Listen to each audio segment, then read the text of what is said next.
खेती से जुड़ी हर जानकारी को लेकर हम आपके बीच मौजूद रहते हैं। आज फसल क्रांति की टीम पहुंची है पंजाब के साधुगढ़ गांव में, जहां हम आपको मिलाने जा रहे हैं एक ऐसे युवा सफल किसान से जो विदेश में पढ़ाई करने के बावजूद आज भारत में खेती के अवसर को बढ़ाने के लिए कार्यरत है। तो जानते हैं पंजाब के इस युवा किसान की सफल कहानी, जिन्होंने बात की हमारे रिपोर्टर इमरान जी से। दर्शकों नमस्कार, मैं हूं इमरान आपके साथ फसल क्रांति से। और जैसा कि आपको मालूम है कि फसल क्रांति किसानों के लिए काम करने वाली ऐसी पत्रिका है जो नई नई तकनीकों से आपको रूबरू कराती है, और जो किसान भाई हमारे कृषि में कुछ अच्छा कर रहे हैं, नई चीज़ों का प्रयोग कर रहे हैं और अच्छी आमदनी ले रहे हैं, उनसे रूबरू कराते रहते हैं। तो आज के जो हमारे ख़ास मेहमान हैं, जो किसान भाई हैं, वो हैं अमरिंदर सिंह जी, पंजाब के फतेहगढ़ साहिब के साधुगढ़ गांव से। सर बहुत बहुत स्वागत है आपका फसल क्रांति में। बहुत बहुत शुक्रिया जी आपका। सबसे पहले मैं जानना चाहूँगा आपके बारे में कि आप क्या करते हैं और कृषि की किन तकनीकों के साथ आपने शुरुआत करी। सबसे पहले तो मेरा जन्म एक कृषि परिवार में हुआ, खेतीबाड़ी वाले परिवार में हुआ। वहीं से शुरुआत हो जाती है। जब बचपन से वो चीज़ें देखते आते हैं तो कहीं ना कहीं उसी में लगाव दिल लगने लग जाता है। तो हमारा जो पंजाब का ट्रेंड है फसलों का, अब तक का ज़्यादातर जोर हमारा पिछले 25-30 साल से वो धान और कनक के बीच में, कहीं कहीं कपास होगी, कहीं गन्ना हो गया, लेकिन ज़्यादातर हमारी प्राइम फसलें ही रही हैं।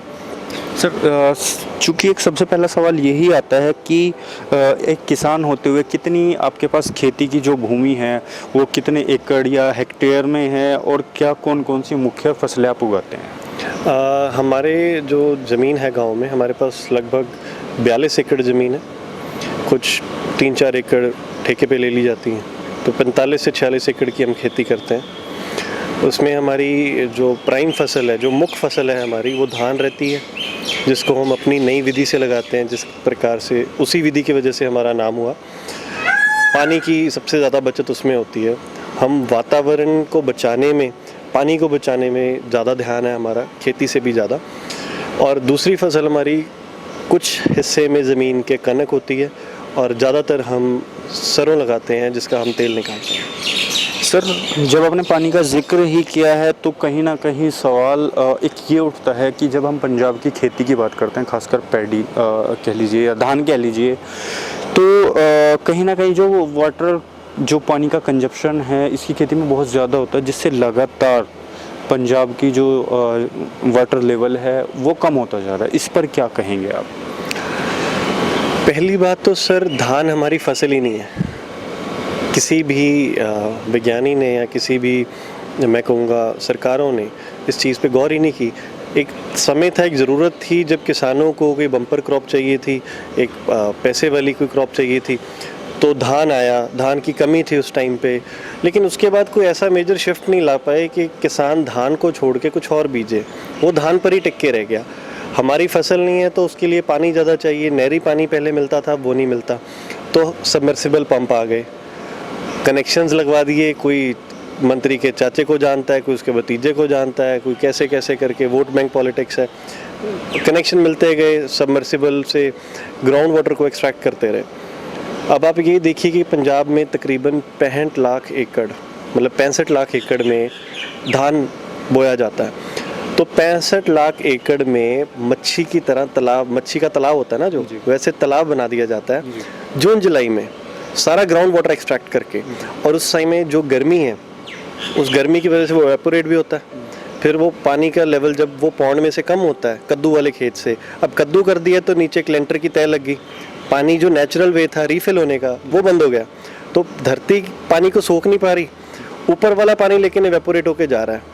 तो फिर वो नेचुरली दोबारा बारिश होती है, तब भी वो रीफिल नहीं हो पाता, और वो सारा पानी एक फ्लड के रूप में, हड़ के रूप में वो बह के सारा समुंदर के तले में जाता है नदियों के द्वारा।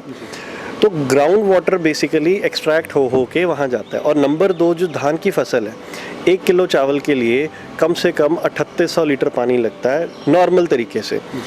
जो हम अपने गांव में अपनी टेक्निक से करते हैं, उसमें हम आधे से भी कम पानी लगाते हैं। पहली बात तो हम अपने खेत में कुछ इस तरह की तैयारी करते हैं कि अगर 200 बाय 220 का खेत होता है हमारा, 1 एकड़ 8 कनाल, तो 200 फीट में हम आधे खेत में तो बट्टे निकाल देते हैं, जिसको आप डॉल बोलते हो।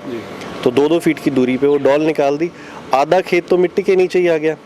तो जो पानी लगाना है धान को, उसको मक्की की तरह पानी लगाते हैं हम, कि धान के जो पौधा है उसको सिर्फ सैलाब चाहिए।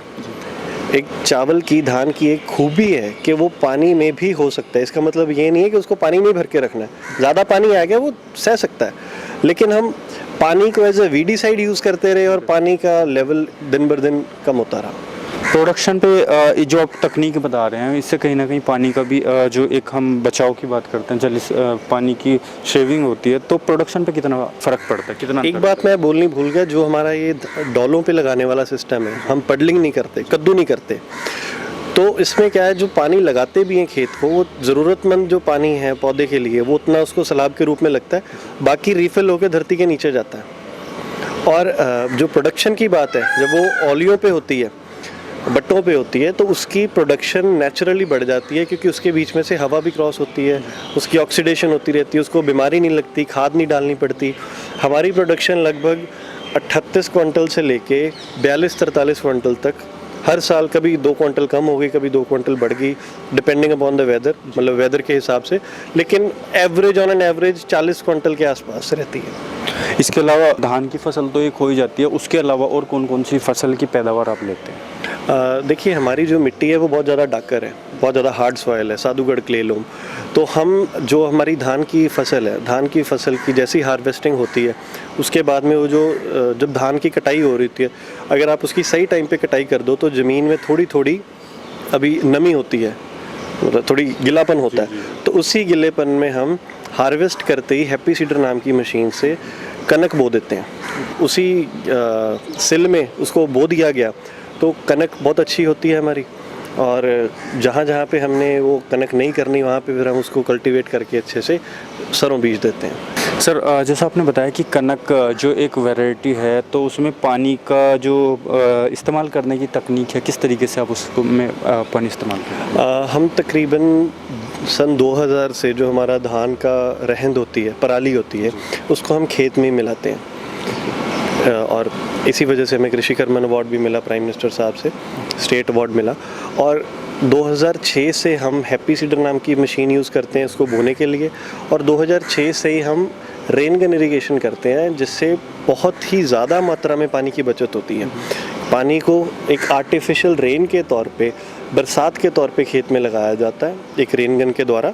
उससे जो पानी लगता है, पानी हवा में से नाइट्रोजन लेके बूटे तक जाता है, तो पौधा और ज़्यादा बेहतर होता है। जैसा कि आपने बताया कि आप 45 एकड़ में अभी खेती करते हैं, तो अगर हम लगभग आपकी जो लागत आती है, उस लागत से अलग कितनी आपको इनकम हो जाती है?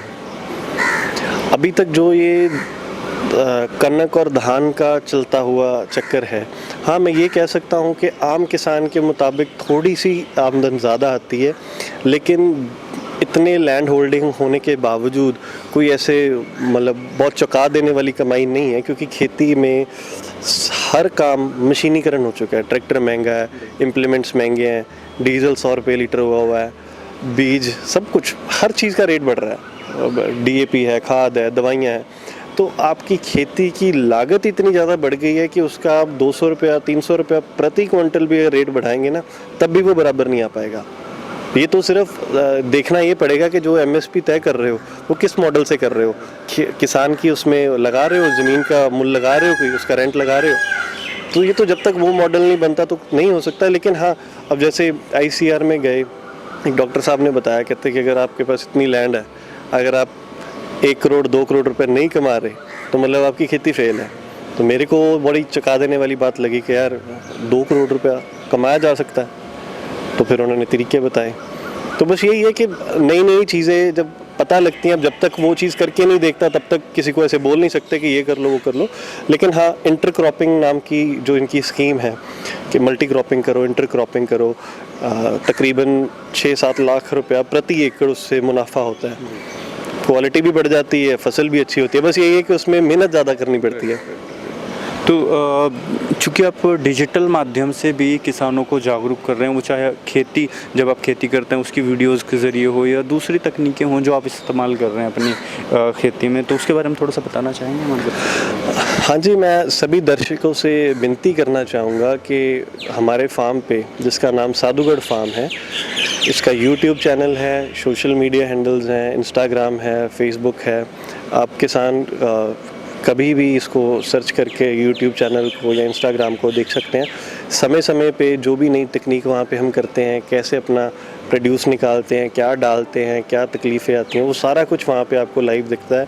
कैसे हम पानी की बचत करते हैं, कैसे वातावरण को बचाते हैं, जो कुछ भी हम नए काम अपनी इनोवेशंस करते हैं वो हम उस पर डालते रहते हैं। आपके किसानों की आपकी जो पत्रिका छपती है वो भी काफ़ी जैसे कमाल के उसमें आर्टिकल लिखे होते हैं।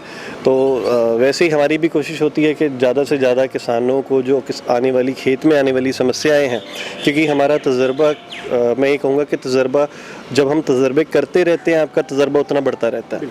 तो हम खेत में हर साल कुछ ना कुछ नया तजर्बा करते हैं और वो तजर्बा हम किसानों के साथ शेयर करते हैं, क्योंकि जब हमने ये तजर्बे करने शुरू किए थे तब हमें कोई रोल मॉडल नहीं मिला। तो फिर हमने ये सोचा कि जब हमें देख के कोई करेगा तो हमारी की हुई गलतियाँ वो ना दोहराए, इसलिए हम वो सारी गलतियों को पहले ही वहाँ पे बताते हैं कि आप इन चीज़ों से बचिएगा, ये चीज़ें ऐसे कीजिएगा। और मैं दावा करता हूँ, अगर कोई भी किसान भाई हमारी जो साधुगढ़ मॉडल ऑफ फार्मिंग है, धान लगाने की विधि है, उस विधि से अगर आप धान लगाते हो तो आपका खर्चा जो है वो 10 से 15 हज़ार कम होगा प्रति एकड़, और आपका जो झाड़ है, जो प्रोड्यूस है आपका, वो इतना ज़्यादा बढ़ जाएगा कि आप हैरान हो जाओगे। अगर आप अपना अभी तक 30 क्विंटल या 32 क्विंटल झाड़ निकाल रहे हो कोई भी बीज लगा के, बासमती को छोड़ के, कोई परमल, तो हम PR 126 जो 15 जुलाई को पनीरी बीजते हैं और 1 अगस्त को लगाते हैं, उसका हमारा झाड़ 40 से 42 क्विंटल तक रहता है। तो आप ये देखिए कि अगर आपने 10 से 15 हज़ार अपना खर्चा कम कर लिया और 10 से 15 हज़ार का आपने अपना झाड़ बढ़ा लिया, अगर आपका 7 क्विंटल भी बढ़ गया तो भी आपका 14 साढ़े 14 हज़ार का हो गया। एक ही खेत में, एकड़ में आपका 15 हज़ार खर्चा कम होगा, 15 हज़ार मुनाफा हो गया उत्पादन में, तो आपका 30 हज़ार का प्रति एकड़ का फ़ायदा है, और आपका पानी भी बच गया, आपकी हवा भी बच गई। अंत में चलते चलते अमरिंदर जी, मेरा आपसे अंतिम सवाल, यूथ जो है, युवा है भारत का, कहीं ना कहीं खेती से दूरियां बना रहा है आज के टाइम में, और ख़ासकर हम किसी भी स्टेट को ले लेते हैं तो वो खेती नहीं करना चाहता। ऐसे में आप युवाओं को क्या कहना चाहेंगे? मैं आपके सामने खड़ा हूँ, मेरी 26 साल उम्र है, मैं खेती कर रहा हूँ, बड़े शौक से कर रहा हूँ, तो आप ये तो कह नहीं सकते कि यूथ खेती से भाग रहा है। पंजाब की मैं बात नहीं कर रहा, बहुत सारे स्टेट ऐसे हैं कि किसान जो उनके पेरेंट्स हैं वो भी चाहते हैं कि हमारा बेटा पढ़े या एक अच्छा ऑफिसर बने, क्योंकि एक किसान का बेटा किसान ही बनता है। लेकिन आज के टाइम में क्या हो रहा है, बहुत कम रेयर केसेस में ऐसा है कि किसान का बेटा खेती को अडॉप्ट करना चाहता है। तो उनके लिए एक मैसेज मैं आपसे चाहूँगा। देखो, इसका आपका मैं एक जवाब देना चाहूँगा। यहाँ पे 2 चीज़ें हैं, एक इंडिया बसता है, एक भारत बसता है। जो लोग इंडिया में रहते हैं वो सब नौकरी पेशा जाना चाहते हैं, अफसर बनना चाहते हैं, बाबू बनना चाहते हैं, अच्छी गाड़ी हो, अच्छा घर हो, अच्छा फ्लैट हो, वो पसीने वाला काम, मिट्टी वाला काम नहीं करना। जो भारतीय हैं, जो किसान है, 80% लोग किसान हैं। हाँ, मैं ये बात मानता हूँ आपकी कि युवाओं की गिनती कम होती जा रही है, लेकिन वो उसका कारण ये है कि पिछले कई सालों से, जब से इंडस्ट्रियलाइजेशन हुई, बाकी सब चीज़ों का सेगमेंट इतना बढ़ गया, उनमें तरक्की इतनी बढ़ गई, उनकी सैलरीज इतनी बढ़ गई कि वो उसको कंपैरिजन जब खेती में देखते हैं तो माँ बाप भी बोलते हैं कि यार हमने तो सारी ज़िंदगी ये गोहा, ये मिट्टी, ये हमारे कपड़े वैसे के वैसे ही रहे, तो कम से कम तू तो हमारी गरीबी तोड़, तू कुछ और कर ले। अब जैसे हमारे पंजाब में बहुत ट्रेंड है कि चलो एक बच्चा तो बाहर चला जाए, अब एक जाता है उसके पीछे दूसरा जाता है, फिर माँ बाप भी चले जाते हैं, जो यहाँ पे टुकड़ा थोड़ा बहुत ज़मीन का वो बेच देते हैं। तो पर ये अगर यही चीज़ चलती रहेगी तो खेती करने वाला नहीं बचेगा, तब क्या करेंगे? तो मेरा सभी युवाओं से ये अनुरोध है, सभी युवाओं से ये विनती है कि खेती कमज़ोर ज़रूर हो गई है, लेकिन अगर आप इसको एक तरीके से करेंगे, नई दिशा से करेंगे, तो ये बहुत ही लाहेबंद है। अगर आप एक नेचर लवर हैं, अगर आप अपने आप को बोलते हैं कि हाँ मैं कुदरत को प्यार करता हूँ, या वो इंस्टाग्राम, फेसबुक या ट्विटर पे पोस्ट डालने से या ट्वीट डालने से नहीं दिखता, सबसे करीबी रिश्ता कुदरत के साथ अगर इंसान किसी भी व्यापार से, किसी भी प्रोफेशन से जोड़ सकता है तो वो खेती है, क्योंकि कुदरत के साथ सबसे पहली जो एक कनेक्शन होता है इंसान का, वो खेती है। वो एक बच्चों की तरह अपनी फसल को पालना, पैदा करना, फिर उसका सही नाप तोल करके उसको मंडी में लेके जाना। व्यापार तो सभी करते हैं, सिर्फ कईयों की दौड़ सिर्फ पैसे तक होती है, कईयों की मन के सुकून तक होती है। अब मैं तो यही विनती कर सकता हूँ, अगर आप करके देखेंगे, जब आपका मन लगेगा तो आप खुद बोलेंगे कि यार एक तरफ तो मेरी 9 से 5 की जॉब है, हर रोज़ टेंशनें लेके आता हूँ घर पे। ये ऐसी जॉब है जहाँ पे आप अपना 1 महीने में सारा खेत तैयार करके बीज के फिर बस आप अपना और कोई भी काम कर सकते हैं। खेत में अपना टाइम टू टाइम आएँ जाएँ, देखें क्या दिक्कत है, क्या परेशानी है, उसका समाधान करें। और अंत में यही कहना चाहूँगा कि जितना टाइम आपको अपने आप के लिए खेती में मिलेगा, किसी भी प्रोफेशन में नहीं मिलेगा। कुदरत के साथ जुड़ोगे, और जैसे हमारा तो फ़लसफ़ा हमारे गुरु साहब गुरु नानक साहब ने दिया था, पवन गुरु पानी पिता माता तरत महत। तो मुझे नहीं लगता कि इन तीनों चीज़ों से बड़ा दुनिया में और कुछ भी है। पवन, पानी और धरती, हमारी हवा, हमारा पानी, हमारी धरती। अगर आपका इन तीनों चीज़ों से रिश्ता कायम है तो मुझे नहीं लगता कि आप ज़िंदगी को सफल बनाने में या ज़िंदगी में सफल होने से किसी भी तरह से पीछे रह जाओगे। हाँ, पैसा ज़रूर थोड़ा बहुत कम होगा, लेकिन अगर आप सही तरीके से करते रहोगे, नई नई तकनीकें अपनाते रहोगे, पैसा भी आ जाएगा और आपके मन की संतुष्टि भी आ जाएगी। तो दर्शकों, ये थे हमारे साथ कृषि कर्मण अवार्डी किसान अमरिंदर सिंह जी, जिन्होंने नौकरी का चयन ना करके अपनी खेती को ही चुना और आज खेती में वो कहीं ना कहीं एक अच्छे मुकाम पर हैं और बहुत अच्छे तरीके से एक अच्छी आय ले रहे हैं। तो अनुरोध यही है, हमारे पंजाब में सबसे अगर बड़ा कोई गुरु किसी को माना गया है तो वह है गुरु नानक साहब, जिन्होंने मतलब एक आवाज़ दी थी कि उत्तम खेती, मध्यम व्यापार, नीच चाकरी। इसका मतलब है कि उत्तम का मतलब है प्राइम, सुप्रीम। उन्होंने खेती को सुप्रीम रखा, खेती को सबसे ऊपर रखा, व्यापार को मीडियम रखा, बीच में रखा, और नौकरी को सबसे नीचे रखा। इसका मतलब ये था कि अगर आप नौकरी कर रहे हो तो आप किसी के दिमाग से अपने शरीर को इस्तेमाल कर रहे हो। अगर आप व्यापार कर रहे हो तो आप अपने व्यापार के हिसाब से अपना इस्तेमाल करवा रहे हो। लेकिन अगर आप खेती कर रहे हो तो आप अपने हिसाब से अपने इन तीनों स्रोतों से प्यार भी बनाए रखोगे और अपना जीवन बड़े खुशहाली से व्यतीत करोगे। चलिए, बहुत बहुत धन्यवाद अमरिंदर जी हमारे साथ जुड़ने के लिए। ये थे हमारे साथ अमरिंदर सिंह जी, जिन्होंने बहुत अच्छे तरीके से जानकारी दी। अधिक जानकारी के लिए जुड़े रहिए आप फसल क्रांति के साथ और देखते रहिए फसल क्रांति यूट्यूब चैनल। नमस्कार।